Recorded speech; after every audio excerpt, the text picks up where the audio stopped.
কাছারি গেছিলাম সেটা তোমাদের শেয়ার করেছিলাম। আর এই গোপালটাকে দেখো কি মিষ্টি লাগছে না। তো আমরা বড় কাছারির একদম ভেতরে ঢুকে পড়েছিলাম। আর মন্দিরের সামনেই এই দোকানটা থেকে কাকুটার কাছ থেকে আমরা পুজোর ডালা নিয়ে নিয়েছিলাম। তো আমরা সরাসরি মন্দিরের কাছে চলে গেছিলাম। প্রচণ্ড ভিড় হয়েছিল, এই ভিড়ের মধ্যেই আমরা পুজো সেরে নিয়েছিলাম।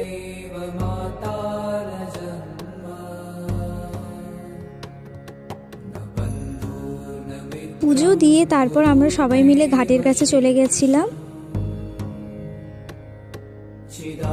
পুজোর শেষে তারপর আমরা কাকুটার দোকানে চলে গেছিলাম। ওখানে গিয়ে আমরা কিছুক্ষণ বসেছিলাম। এরপর আমরা বেরিয়ে পড়েছিলাম। আর সামনে এই দোকানটা থেকে আমরা সবাই মিলে মুড়ি ঘুগনি খেয়ে নিয়েছিলাম। তারপর আমরা ভ্যানে উঠে গেছিলাম। অনেক দিন পর ভ্যানে উঠলাম। ভ্যানে করে আমরা নেমে বাসে উঠে গেছিলাম। বাস থেকে আমরা সোজা বাড়ি যাব। তো আজকের ব্লগটা এই অবধি রাখলাম। ভিডিও ভালো লাগলে লাইক আর সাবস্ক্রাইব করে দিও। টাটা।